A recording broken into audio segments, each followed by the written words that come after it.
इसमें कर दो। Okay. Just check the phone. Yeah. So we are live, I guess. Let me see. मेरे phone पे देख लेने दीजिए मुझे. Just wait. Yes, we are live. Hi Jaideep. हाय आपको मेरी आवाज आ रही है? बहुत बढ़िया, बहुत बढ़िया. बिल्कुल मैं बिल्कुल बढ़िया हूँ. मतलब मैं 2 हफ्ते से तुमको चेस कर रही हूँ इंटरव्यू के लिए और तुम मेरी पकड़ में बिल्कुल भी नहीं आ रहे हो. I'm really sorry क्योंकि एक्चुअली बहुत सारा एक लाइनअप चल रहा था और क्या होता ना कि सब घर पे बैठे हैं तो सब कुछ एक साथ इस मीडियम के अलावा कोई और मीडियम है नहीं, तो सॉरी थोड़ा सा टाइम लग गया. नहीं इट्स ओके. अच्छा सब मैं पता सोच रही थी सबसे पहला सवाल तुमसे ये पूछने वाली हूँ, अब तक कितनी इंटरव्यूज कर चुके हो? चलो प्रमोशन का छोड़ो, जब से पाताल लोक आया है Amazon प्राइम पे कितनी इंटरव्यूज कर चुके हो? ये तुम्हारी जो सांस ले रहे हो ना तुम, बता रहे हो मुझे कि बताओ अगर जरा. मैं अंदाजा लगाऊं तो 15 को रिलीज हुआ था, तो 16 से 15 को भी कुछ हुए थे, पर 16 से अगर मैं आज तक कितना दिन हो गए, करीबन 15 दिन तो हो ही गए हमें. 15-16 दिन हो गए, तो on an average I think करीबन 140-150.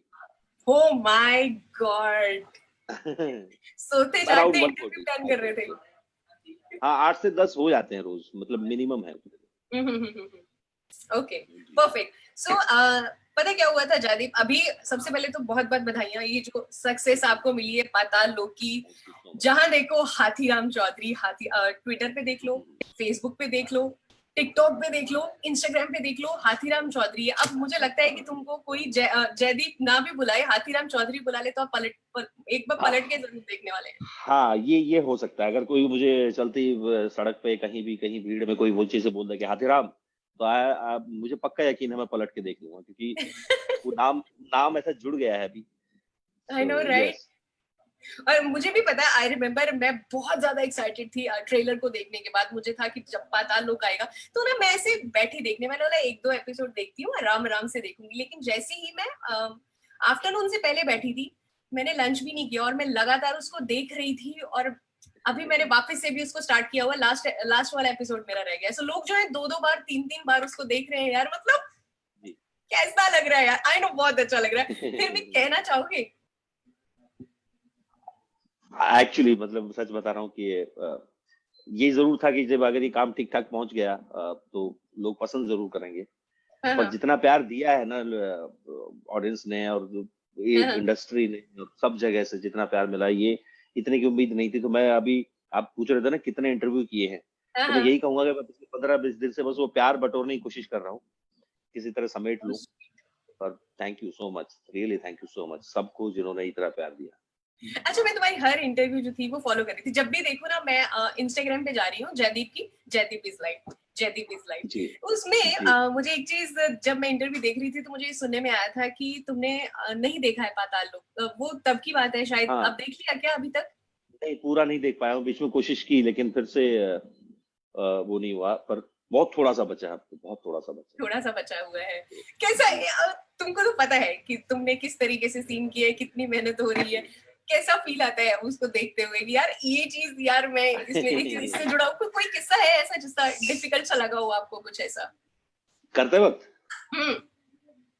तो बहुत सारी कैरेक्टर में घुसने के लिए. नहीं बहुत सारी चीजें थी करते वक्त. जब शूट कर रहे थे हम इसको तो अलग अलग लोकेशंस, कुछ लोकेशंस बहुत ही ज्यादा डिफिकल्ट थी. स्पेशली अगर मैं ओल्ड दिल्ली की बात करूं, अपनी चांदनी चौक का जो इलाका है वहां हमने मसाला मार्केट में और उन सब जगहों पे, मतलब जहाँ पैदल चलने की जगह नहीं है देखा जाए ठीक से, तो क्योंकि एक इतनी सी एक मुश्किल से कुछ 8 से 10 फीट जितनी सड़क है, गली है, और उसमें मतलब 20-20, 50-50 लोग झुंड में चल रहे होते हैं, इतनी भीड़ है वहाँ. तो वहां भी लोगों ने शूट किया है. फिर हम चित्रकूट गए तो वो बहुत ही गर्म हो चुका था तब तक. लास्ट के जो करीबन हम चित्रकूट में 25 दिन के आसपास रहे होंगे, लास्ट के जो 10 दिन थे चित्रकूट में, वो एकदम ऐसे पीक पे गर्मी जा रही थी, 43-45 तक पहुंच गया था. अच्छा. तो सारा दिन भागते रहते थे क्योंकि चित्रकूट में बहुत सारा एक्शन सीक्वेंस और बहुत सारे भागदौड़ थी. तो वो बड़ा फिजिकली बहुत डिमांडिंग थे चित्रकूट की लोकेशन. तो पर वही है, पूरी यूनिट उसमें उतना ही मजे ले रही थी करते वक्त जितना हाथीराम ले रहा था, तो बहुत मजा आया उसको करते वक्त। लवली। जितना मजा आपको शूटिंग करते हुए है, इस कैरेक्टर में घुसते हुए है, उतना मजा हमको देखने भी में आया। लेकिन एक चीज है, मैंने सुना है जो एक्टर्स रहते हैं जब भी उनको कोई कैरेक्टर करना होता है तो वो प्रॉपर उसमें घुस जाते हैं, और उस कैरेक्टर में जब वो घुसते हैं, आपको कितने महीने लगे पहले बताइए इसकी शूटिंग के लिए? और स्क्रिप्ट मिलने से लेके अगर मैं तैयारी की शुरुआत करूं तो स्क्रिप्ट शूट से कुछ करीबन 1.5 महीना पहले थी मेरे पास, 1.5-2 महीने पहले। तो हमने almost 100 days on set, on location, मतलब शूट डेज 100, और करीबन करीबन टोटल प्रोसेस इज शूटिंग का total process is around 5 months।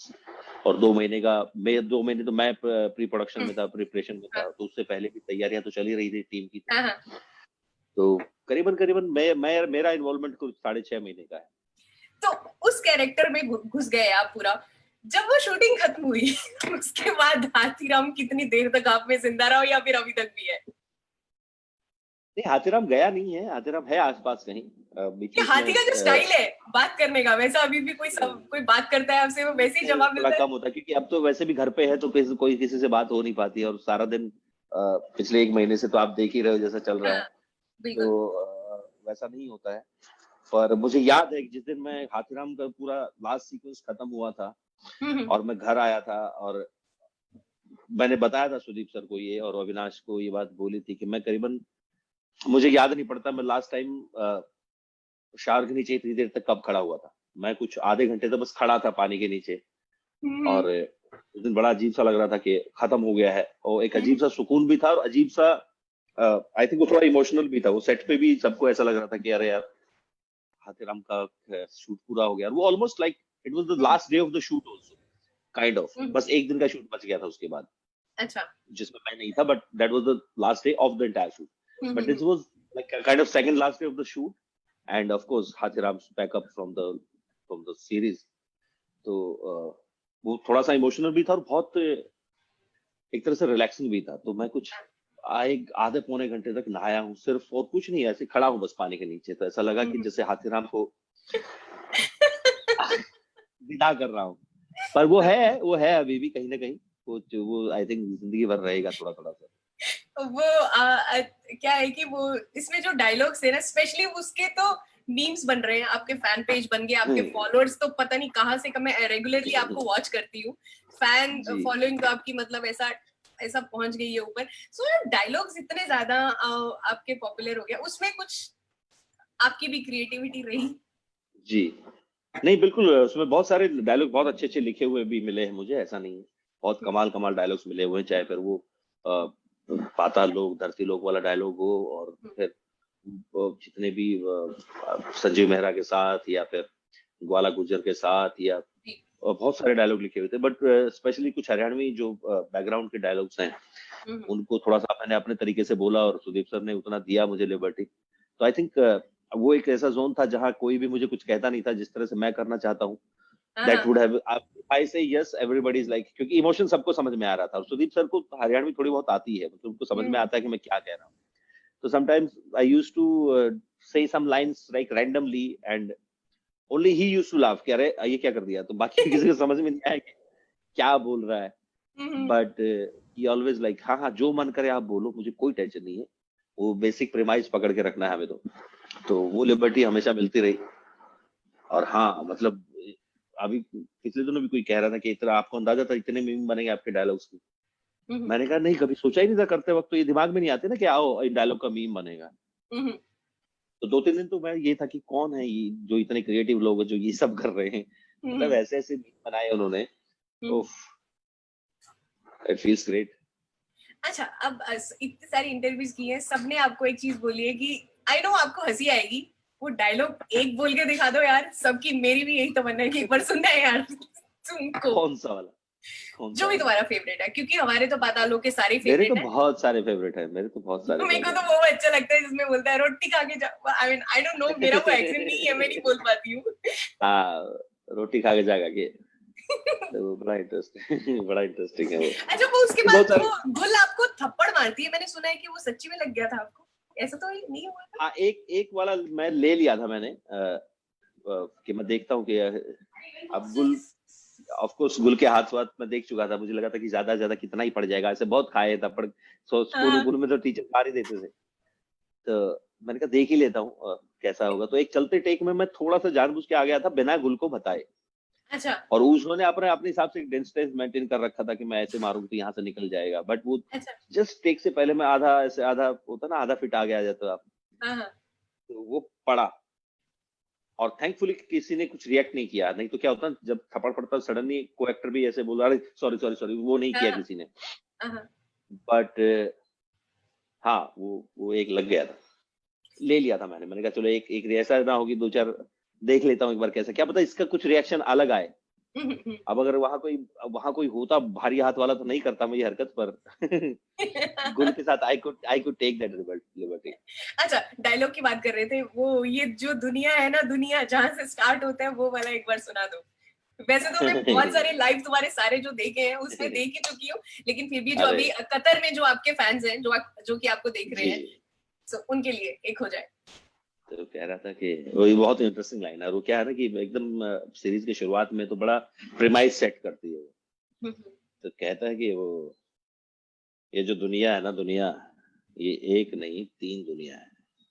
सबसे ऊपर स्वर्ग लोग जहाँ देवता रहते हैं, बीच में धरती लोग जहाँ आदमी रहते हैं, और सबसे नीचे है पाताल लोग जहाँ कीड़े रहते हैं। और वैसे तो ये सब शास्त्रों में लिखा हुआ, पर मैंने व्हाट्सएप पे पढ़ा मैंने व्हाट्सएप पे पढ़ा है, था। ये हम अपनी डेली लाइफ में भी यूज कर रहे हैं, बड़ा मजा आता है हाँ, इसमें। अब ये बड़ा बड़ा अलग अलग जगह से मीम बन रहा है ये। बॉम्बे पुलिस ने भी अपने अपने उसमें उनका एक पेज है बॉम्बे पुलिस का इंस्टा पे, उन्होंने भी इस लाइन को इस्तेमाल किया था एक बड़े अच्छे कॉन्टेक्स्ट में। लवली। अच्छा, जिस तरह से अंसारी के साथ आपकी दोस्ती दिखाई गई है, और जी, मैं थोड़े दिन पहले एक वीडियो भी देख रही थी, तेरा यार हूं मैं, एंड सीरियसली इतनी क्यूट वीडियो लग रही थी आप दोनों की, वो मतलब yeah, that डेली somebody मैं made देख that रही very हूँ, emotional actually. है ना वो। Yes, even when I saw it, I was like, oh my God, oh, this या oh oh moment था। बट हम करते वक्त वैसा फील नहीं कर रहे, करते वक्त तो बड़ा गुस्सा आता था कभी कभी कि अंसारी मेरा साथ नहीं दे रहा, या वो था जो इसको कुछ पता नहीं क्या चल रहा है मेरी लाइफ में। तो पर वो एक बहुत, मुझे लगता है वो रिश्ता वो लिखा इतना खूबसूरती से गया है कि वो बाहर से दिखता नहीं है, ऐसे चौड़े में पड़ा नहीं दिखता है, लेकिन आप जब जैसे उसको सम अप करते हो ना बड़ी पिक्चर में, तो सडनली लगता है कि यार इससे बेटर जोड़ी नहीं हो सकती यारों की, मतलब समझ रहा। एग्जैक्टली। वो अभी ये जो जोड़ी है ना, ये अंसारी की और हाथीराम की, ये हमेशा याद ही रहने वाली है, डेफिनेटली। बिल्कुल बिल्कुल, आई वो फिर से वही कह रहा हूँ, क्या जब आप कर रहे होते हो ना तो आप उसको अपने जोन में जी के कर रहे होते हो, उसका जो आउटकम निकलता है ना, हमें पता है कि ये एक रिलेशनशिप है जो जो दोस्ती का दिखाई देने वाला है बहुत अच्छे से, पर इस तरह से वो लोग उसको रिसीव करेंगे तो उसकी आपको उस तरह से उम्मीद नहीं होती है, क्योंकि कहीं ना कहीं दोनों में एक बाहरी तौर से दोनों में एक थोड़ा सा, बिकॉज ऑफ हाथीराम सिचुएशन, दोनों में एक तनाव सा रहता है। और because Ansari is very new and junior to him, so वो कुछ बोलता भी नहीं है, बट दोनों अंदर ही अंदर एक दूसरे को कितना कितना हेल्प करते हैं या कितना as a human being respect करते हैं, वो बहुत इंटरेस्टिंग है। एग्जैक्टली। और बहुत सारे जयदीप आपके लिए मैसेजेस जो है वो आ रहे हैं। अभिषेक शर्मा जी, जयदीप एक बार डायलॉग बोल दो। अभिषेक शर्मा सस्पेंडेड अभी तो फूफा बोला वाला, था। सस्पेंडेड फूफा वाला। इनको तो एक वो तो ना थोड़ा सा इनको बीप बड़ा कर देंगे अपन। स्पेशली स्पेशली हरियाणा में बड़ा मजा आ रहा है सबको, उनको बाकी सबको भी मजा आ रहा है, पर हरियाणा हरियाणा में ना बड़ा डायरेक्टली रिलेट कर गया है सब कुछ, क्योंकि बहुत टाइम बाद उनको, मुझे ऐसा लगता है कि ऐसे हार्डकोर वहाँ का अपना अपना खुद का एक लैंग्वेज सुनने में मजा आया। डेफिनेटली आना भी चाहिए। मुझे भी अगर मैं कहीं और से सुनता तो मुझे भी उतना ही मजा आता, बट थैंक यू, बड़ा इंटरेस्टिंग सबने प्यार दिया उसको। अच्छा, तो रोमा जी का अलग सवाल है, वो जानना चाहती है हाँ, हाँ। जयदीप को खाने में क्या पसंद है। अब मुझे देखो यार, जनरली क्या है रोमा जी, मैं घर का ही खाना मुझे ज्यादातर पसंद है। अगर मैं बाहर से कहूँ तो मुझे पिज्जा बहुत पसंद है। वो हाँ, मुझे मेरे लिए वैसा लगता है कि हाँ, कभी कभी ऐसे एकदम वैसे भूखमरों की तरह पिज्जा खाना पसंद है मुझे। जब डबल खाता चीज हूँ तो वाला। मतलब इतना खाता हूँ कि हाँ, और मैं डबल चीज बस के बिना पिज्जा नहीं खाता हूँ। खाता हूँ तो ऐसा खाता हूँ कि 2 दिन तक मुझसे उठा नहीं जाता, पर वो रोज नहीं खा पाता हूँ। बाकी मेरा जो घर है, घर का खाना मुझे बहुत पसंद आता है, बेसिक वो है। और मेरा फेवरेट जो है अगर मैं कहूँ तो उसमें जैसे छोले मुझे बहुत पसंद है, अच्छा। और बाजरे की रोटी अरे। रायते के साथ और चटनी के साथ मुझे बहुत पसंद है। घी, घर का मक्खन होता है हाँ हरियाणा हाँ। में, स्पेशली हमारे घर में, तो वो मेरा basic favourite food lovely lovely lovely. और अच्छा अच्छा, अब बात कर रहे थे खाने पीने की, बात कर रहे थे। यू नो व्हाट, मैं शेयर करूंगी तुमको, शायद हंसी आने वाली है। जब मैंने ना देखा ना, ट्रेलर देखा ना, प्रोमो देखा, सो मैं देख रही हूँ, मैंने बोला जयदीप का ये जो पेट दिख रहा है मेरे को, ये लगाते हैं ना, शायद हो सकता है नकली लगाया हो, होता है ना रोल करने के लिए लगाते हैं। बिल्कुल फिर मैंने बिल्कुल। सोचा कि शायद मैं तुमसे पूछती हूँ, देन मैंने बोला नहीं नहीं। फिर बाद में जब मैंने इंटरव्यूज देखी और मैंने देखा, अबे यार ये तो सच्ची में इसको पाला पोसा गया है। बहुत बहुत पाला पोसा गया है उसको एकदम। सब भागना दौड़ना बंद हुआ, जो थोड़ा बहुत जो भागता था वो भी बंद हो गया था। अच्छा। और एकदम जीरो एक्सरसाइज के ऊपर आ गए थे, क्योंकि हम्म, सुदीप सर को लगा कि हाँ ये आदमी दिखना चाहिए, थका हुआ दिखेगा नहीं तो बात बनेगी नहीं। हाँ, हाँ, तो कोशिश की गई कि वैसा हो थोड़ा सा। हम्म, और ऐसा नहीं कि उसको इंटरनल एनर्जी नहीं है, जब वो भागता है तो फिर वो अपना पूरी एनर्जी समेट के भागता है। फिर वो या, कोशिश करता है कि जितना लंबे दूर तक भाग पाऊं, लेकिन फिर भी उसकी लाइफ ऐसी चल रही कि उसको कोई फिजिकल एक्टिविटी नहीं होती होगी जिंदगी में आते हम्म, राम की। तो फिर वो थक भी जाता है, तो वैसे वाले जोन में रखा गया है। या, और क्योंकि ऑलरेडी मतलब काफी टाइम हो गया एक्सरसाइज किए हुए, और खा ही जा रहे हो आप, बस पड़े हो, तो वो वेट बढ़ने के साथ साथ आपको भागने में जेनुअली तकलीफ होनी शुरू हो जाती है। तो आपको समझ में आता है कि हाँ हाँ, ओ हो ओ ये जान लेके रहेगा आदमी। या वो बैग वाला बट हाँ, सीन था उसमें, देखा। यस यस यस, ओफ, ओके। सुबह से लेके शाम तक वही चलता रहता था। अच्छा। अभी खाने की बात हो रही है, डाइटिंग की बात, संदीप जांगड़ा जी लिखते हैं, जयदीप भाई आप डाइटिंग को कैसे फॉलो करते हो? मैं यार संदीप जनरली काम के लिए ही कर पाता हूँ डाइटिंग। अगर मुझे कोई काम ऐसा है जिसमें वेट खत्म करना है मुझे, नहीं तो मैं बहुत फूडी आदमी हूँ। काइंड ऑफ मुझे घर का खाना मतलब वही रोटी दाल चावल बहुत अच्छे से मन भर के खाता हूँ मैं। हम्म, पर जब जरूरत होती तब आप रोकते हो उसको, और आप कार्ब्स कम करते हो बेसिकली। वो कम करता हूँ, और बहुत टाइम तक, फिर हो सकता है लंबे टाइम तक लिक्विड डाइट पे रह जाऊं, तो वो एक बेसिक एनर्जी भी बनी रहती है आपकी, और आपका पेट भी खाली नहीं होता। बट डाइटिंग का बेसिक फंडा ये है कि आप हर 2 घंटे में कुछ ना कुछ खाओ, और उसमें कार्ब्स और मीठा नहीं हो, दो जो मेन फैक्टर्स हैं, हम्म, कि आप कार्बोहाइड्रेट्स बंद करो और मीठा बंद करो। बाकी आप थोड़ा थोड़ा करके खाना खाओ, नहीं तो वैसा भी नहीं है। वैसे तो सबके अपने अपने तरीके होते हैं, बॉडी सबकी अलग अलग रिएक्ट करती है, पर मेरा ये ओके, लवली। और मैसेजेस में पढ़ रही हूँ, कहते हैं कि सबसे टफ वाला सीन कौन सा लगा पाताल लोक में, उसे लगा कि ये चैलेंजिंग है थोड़ा सा, इसमें थोड़ा सा, वैसे तो मुझे पता है कि सारा ही कुछ टफ रहता होगा, ऑफ कोर्स इस है। तरह से किया है, बट फिर भी देखिए, एक। उसमें थे 2-4 सीन, थोड़ा ज्यादा पढ़ते ही आपको लगता है कि ये सीन बहुत इंपॉर्टेंट होने वाले हैं, क्योंकि वो आपकी पूरी जर्नी को इफेक्ट करते हैं। उस और एक्चुअली उनके थ्रू, उन सीन्स के थ्रू आपकी पूरी जर्नी दिखाई भी दे रही होती है। फॉर एग्जाम्पल, जब वो पहली बार रेलवे से, क्या नाम है, बस स्टैंड पे बैठ के बोलता है कि यार, अंसारी पूछता है कि सर आपका जो विर्क के साथ कुछ बनती नहीं शायद आपकी।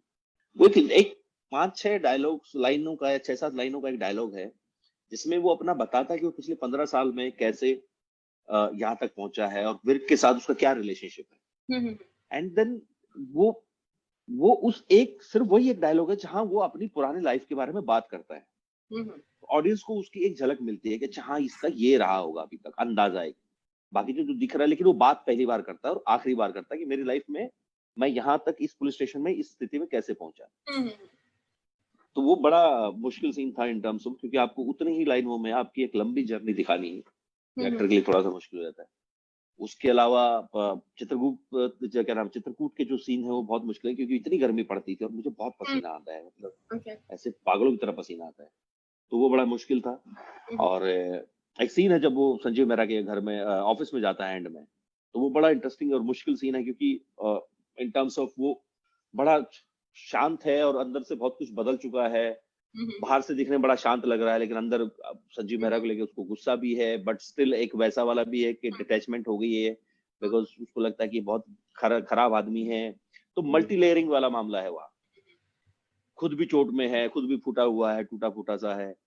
तो कई अलग अलग उसमें, तो वो सीन बहुत इंटरेस्टिंग और थोड़े से थे मुश्किल। ओके, अभी अच्छा एक मिनट, आपके कपड़े किसने डिजाइन किए हैं इस सीरीज के लिए? वो पूछ रहे हैं वरुण जी, वरुण पोपली। वरुण जी हमारी शर्ट, कॉस्ट्यूम है, ट्राउजर। मारिया जी। हाँ जी। हमारी कॉस्ट्यूम डिजाइनर जो है, मारिया हाँ हाँ। नाम है उनका, मारिया। वो इसकी पूरी पूरी सीरीज के कपड़े, एक्चुअली ऐसा नहीं है कि कोई सिर्फ मेरे, पूरी सीरीज में जिन जिन लोगों ने जो जो कपड़े पहने हैं, वो मारिया जी ने और उनकी टीम ने मिलके, but she is the costume designer, the head of costume. तो ये सारा श्रेय मारिया जी को जाता है। She is amazing, she has this minute detailing of every single, जूतों से लेके, कपड़ों के कलर से लेके, स्ट्राइप की शर्ट चाहिए या नहीं चाहिए, वो अमेजिंग है। She is mind blowing. चलिए ओके, ये तो मेरा भी सवाल है जो अंकिता और अभिषेक दोनों ने पूछा है सीजन 2 के बारे में। मैंने व्हाट्सएप पे पढ़ा है कि आ रहा है। मैंने भी जेन्युइनली बता रहा हूँ। वैसे तो ये सब बाहर बाहर खबरों में फैला हुआ, पर मैंने व्हाट्सएप पे पढ़ा है कि चांसेस हैं। बट जेन्युइनली अगर अगर सीरियसली सवाल का जवाब दे तो मुझे मुझे ऐसी कोई कंफर्मेशन नहीं है। बट ये खबर जैसे सबको ही थोड़ा थोड़ा सा लग रहा है कि सीजन 2 का शायद तैयारी जल्दी शुरू हो जाए। तो आई वुड से कि I am ready, I am super ready, कि तैयार हूँ मैं हाथीराम चौधरी अपनी ड्यूटी करने के लिए। हम भी देखने के लिए तैयार है यार हाथीराम चौधरी को। बस यार ये 9 तो बहुत कम थे हमारे लिए। आनी चाहिए ये सीजन। ओके, इसके साथ साथ रोमा जो है वो पूछ रही है अपकमिंग प्रोजेक्ट्स के बारे में और मूवी वगैरह में कैसे, कहाँ पे। हाँ, रोमा एक्चुअली 2-3 प्रोजेक्ट हैं जो खत्म हो चुके हैं, और उसके बाद कुछ आगे शुरू करने वाले थे, तब तक ये सब शुरू हो गया है, लॉकडाउन। सो एक फिल्म है, इट्स कॉल्ड खाली पीली, अच्छा। ईशान खट्टर और अनन्या पांडे के साथ है। वो ऑलमोस्ट कंप्लीट हो चुकी है, मतलब कंप्लीट ही हो चुकी है। मेरा पोर्शन तो डेफिनेटली कंप्लीट हो जाएगा, शायद कोई एक आध दिन का शूट बचा हो, but I think the film is ready to you know. और उसके अलावा एक फिल्म है, शशांक खेतान ने उसको डायरेक्ट किया है, that's for Netflix. It's a combination of short films, actually चार शॉर्ट फिल्म्स एक ही फिल्म में होंगी।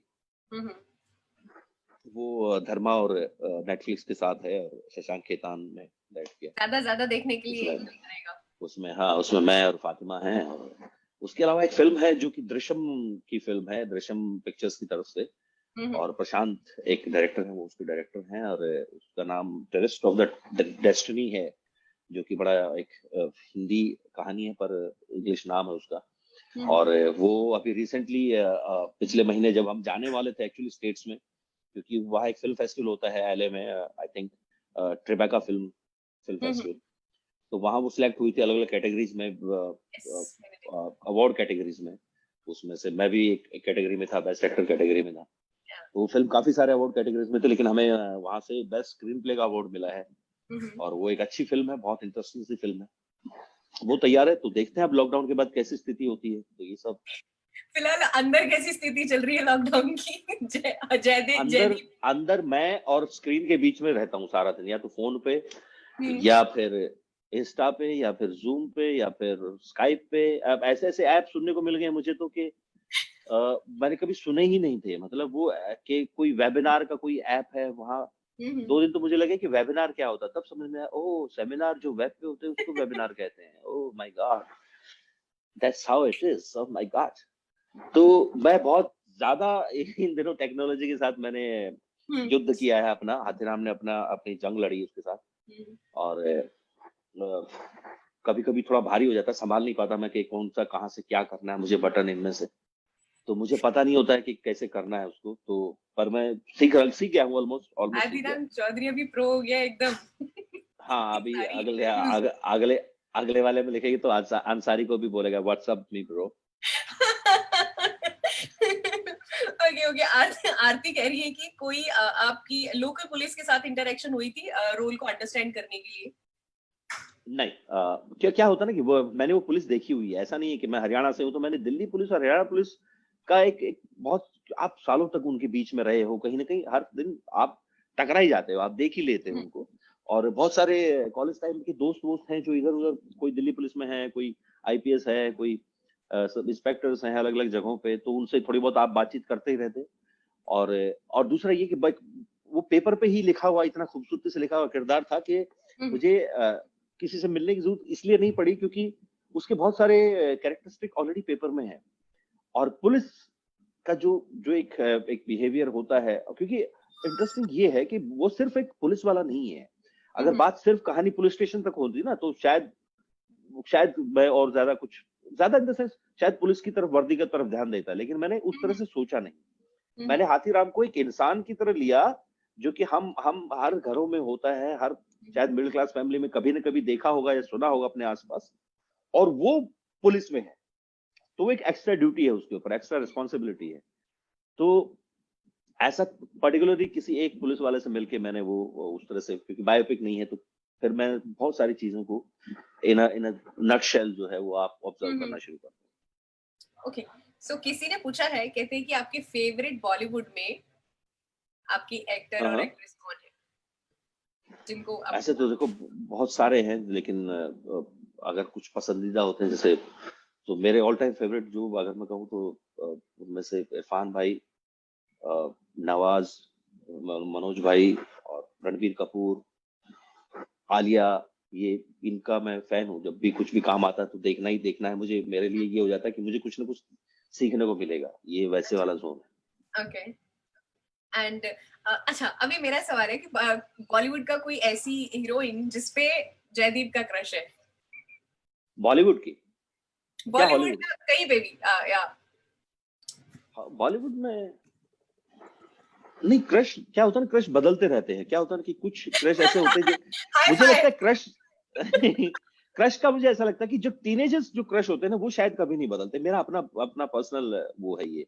तो अगर मैं कहूँ कि बस अपने कॉलेज टाइम में, या वो जो एक जोन होता है जब आप 18 19 20 साल के आसपास की उम्र होती है, जो 17 18 के आसपास की, आई थिंक मेरा ऑल टाइम क्रश जो है वो है तब्बू और शिल्पा जी। तब्बू एंड शिल्पा जी जी। और वो ऐसी फेवरेट एक्टर है तब्बू जी मेरी। अगेन हाँ, उनका नाम लेना मैं वो दिमाग से निकल गया। I think she is one of the finest actors India ever produced, female actors. अब इतनी बात हो ही गई है तो जयदीप काफी देर से ना बात कर रहे हैं हम, मुझे लग रहा है कि थोड़ा सा मामला म्यूजिकल कर देना चाहिए, क्योंकि मैंने जितनी भी आपकी इंटरव्यूज देखी है उसमें मैंने ये भी देखा था कि आप गा भी लेते हो यार, तो फिर तब्बू के लिए कुछ गाने नहीं ऐसा, ये सब अफवाहें फैलाई जा रही है। आपने व्हाट्सएप पे पढ़ा होगा, ये सच नहीं है। देखा है आप लोग, नहीं, आप बिल्कुल। जब इंटरव्यू कर रहे थे। नहीं, एक अभी तब्बू की बात हो रही है तो एक गाना तो गाना बनता है यार अपने क्रश अरे के वो लिए। ऐसी एक क्या नाम है, हमारे कुमार विश्वास जी है, मुझे उनकी पोइट्री बहुत पसंद है, तो मैं उसको गा लेता था कभी कभी। अच्छा, तो वो निकल आई थी उस दिन। ऐसा कुछ नहीं है, वो हर दिन मैं गा नहीं पाता हूँ, ऐसा कोई गाना वाला मामला नहीं है। गुनगुना लेता हूँ, वो बात अलग है। मैं समझी नहीं आप क्या कहना चाह रहे हो। मैं बॉलीवुड का कोई भी गाना कह रही हूँ कि जो हमेशा तुम्हारी जुबान पे रहता है, मैं बातों में नहीं आ रही, ठीक है? मेरी जबान पे कोई गाना नहीं रहता, वो बदलता रहता है, हर दूसरे दिन बदलता रहता है। जो भी है, जो आज है, जो कल बदल जाएगा, वो गा दो। एक लाइन कोई भी आपका फेवरेट। आज का क्या था? आज सुबह कोई चढ़ा तो हुआ था मेरे मुंह पे, मुझे याद नहीं आ रहा।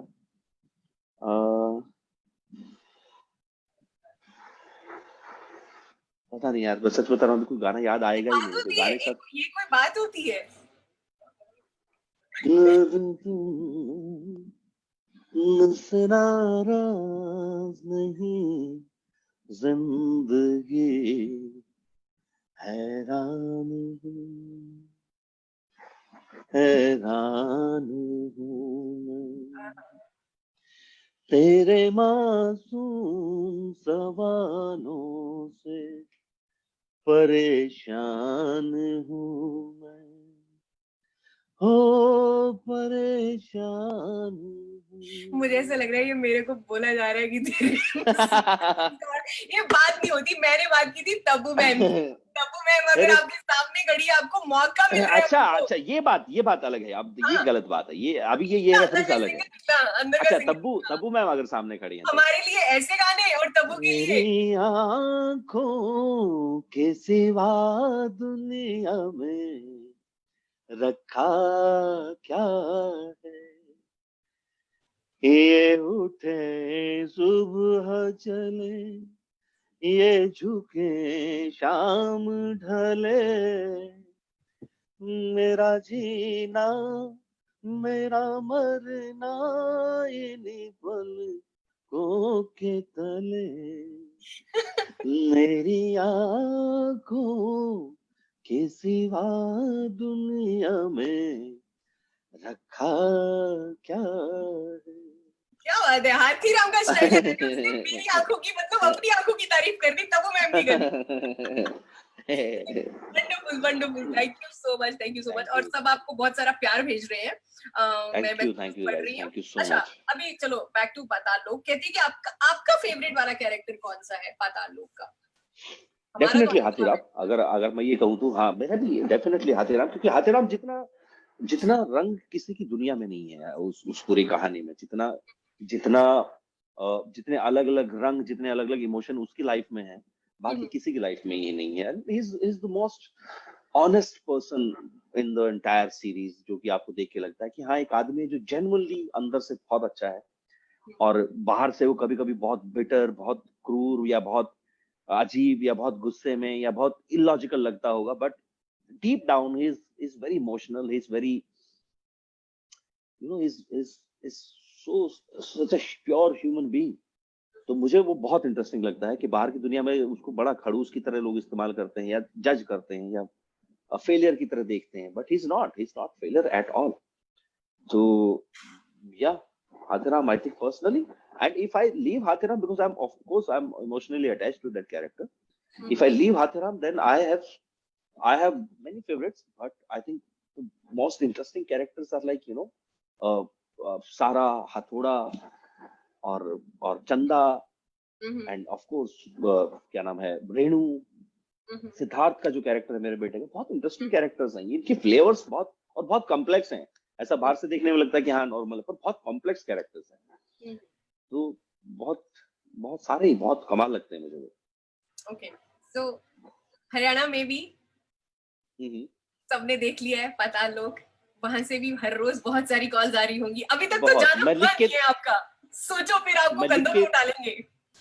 हाँ, पर मैं लिख के दे रहा हूँ आपको, जैसे ही पहुंचूंगा ना, उनका पहला काम ही होना है, और भाई हाथीराम चौधरी ठीक। अब वो जब तक कुछ अगला नहीं आ जाता, तब तक इसी नाम से पुकारेंगे जहां भी जाऊंगा। पर वो उनका प्यार है, वो उनको उनको सब वो है। पर वो डेफिनेटली जाने का मन है, क्योंकि अभी लॉकडाउन चल रहा है, तो कुछ कर नहीं सकता मैं, बट अगर थोड़ा सा मौका मिलेगा तो जरूर जाऊंगा। और वहां से तो खैर इतना प्यार मिला, भेजा है उन लोगों ने, सारे देश से मिल रहा है, पूरे पूरे पूरे देश के बाहर से भी, दुनिया से भी आ रहा है। पर अपनी जगह का एक अपना एक कुछ अजीब सा एक अपनापन होता है, वो सबके साथ होता है। तो वो जितना प्यार, और उनका स्टाइल भी तो अलग है ना प्यार करने का, तो वो बड़ा इंटरेस्टिंग होने वाला है, मिलने के बाद कैसा फील होगा। ओके, सो हमारे रेडियो ऑलिव पर आरजे कबीर है, मॉर्निंग में बात हो रही थी, तो वो मॉर्निंग जॉक है तो इसीलिए वो घर चला गया, वो ज्यादा देर तक रुक नहीं सकता। उसने बोला था जब भी जयदीप से बात होगी, वो कमांडो फिल्म उन्होंने जब देखी थी, तब से लेके अब तक वो बहुत बड़े फैन है। कहते वो आईज, उसका मसला थोड़ा सा समझाइए, वो क्या सीन था पूरा? लेंस लगाते थे, मतलब ऐसे अगर ये पूछ रहे कि सफेद कैसे हुई, तो वो लेंस लगाए जाते थे, और उसको पहन के एक्टिंग होती थी, बट वो थोड़ा सा है मुश्किल, क्योंकि आपको थोड़ा सा अजीब हो जाता है वो लेंस पहन के, कि वो सफेद है, बाहर से सफेद लेंसेज है, तो बड़ा क्रीपी दिखता था। मुझे याद है जब भी कुछ सीन होते थे, तो स्पेशली पूजा के जब सीन जब कोई होता था, पूजा अब ऑन सेट तो सब दोस्त हैं, अब मतलब वैसा वाला था कि सीन खत्म होके वापस जाते तो मैं और विद्युत सारा दिन एक दूसरे को पढ़ के सुनाते थे कि अरे यार आज ये कर दिया, आज वो गलत हो गया, आज ये सही हो गया। पर ऑन सेट तो सब, एज एन एक्टर तो ऑन स्क्रीन तो सब दुश्मनी थी ही। तो पूजा के साथ कोई भी ऐसा सीन नहीं था जहां आप हंस सको या बात कर सको। तो there is always tension between both of them. तो कोई सीन होता था जो मैं एकदम पूजा के नजदीक जाके कुछ लाइनें बोलता था, तो हंस पड़ती थी, क्योंकि उसको 2 दिन लगे कि अरे यार एक सेकंड, ये आंखें देखी नहीं जा रही मुझसे। तो वो देख ही नहीं पाती थी लंबे टाइम तक, हंस पड़ती थी, या एकदम ऐसे होके सॉरी सॉरी मुझे एक सेकंड, दोबारा करते। तो वो बहुत क्रीपी था वो लुक, अगर आपको सामने ऐसे आ जाए और आप उसको देखना शुरू कर दो। ओके, और बहुत सारे मैसेजेस आ रहे हैं। लाल मोहम्मदी, अभी तक का आपका बेस्ट आपको क्या लगा है टिल डेट? आपने बहुत सारे प्रोजेक्ट्स में काम किया, बार्ड ऑफ ब्लड ये सही है, तो इसमें बहुत अच्छा लगा था मेरे को।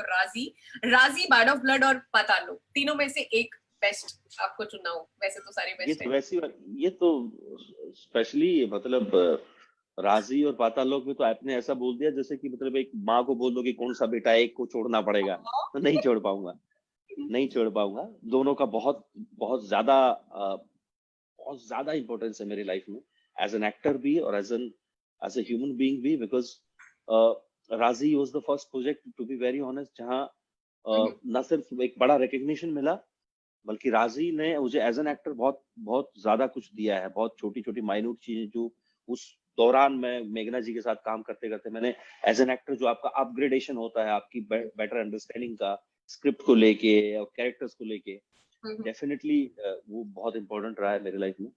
और पाताल लोक तो मैं कह रहा हूँ, मैं इतने लंबे टाइम तक मैंने कोई किरदार जिया ही नहीं है जितने लंबे टाइम तक मैं पाताल लोक जिया हूँ। दूसरा ये क्योंकि यहाँ लेंथ बहुत ज्यादा है उस कैरेक्टर की, उसका इम्पोर्टेंस बहुत ज्यादा है। He is the hero of the story, और उसको लेके जब आप चल रहे होते हैं तो आप, ऐसा हो ही नहीं सकता कि उससे आप दूर रह सको। तो इन दोनों का तो कोई दूसरा कोई और दूसरा वो नहीं है, इनको मैं एक्सचेंज नहीं कर सकता हूँ। जयदीप, ये दोनों तो साथ रखूंगा। रखो, हम भी साथ में रखेंगे। अच्छा जयदीप, जैसे फैंस से आपको इतना सारा प्यार मिल रहा है, उसके अलावा मैंने देखा हर रोज आपकी पोस्ट में देखती हूँ, बहुत स्टॉक कर रही हूँ मैं ठीक है, बहुत सारे बॉलीवुड के, जितना बॉलीवुड से आपको इतना सारा प्यार मिल रहा है एवरीडे, कोई ना कोई जो है वो, मतलब ईशान खट्टर हो गया या फिर मतलब कितना मजा आ रहा है यार देख के। आलिया भट्ट है, उसने भी तारीफ की, हर कोई तारीफ कर रहा है यार, मतलब अब फिर से पूछूंगी कैसा लग रहा है, वो मुझे पता है कि अच्छा लग रहा है।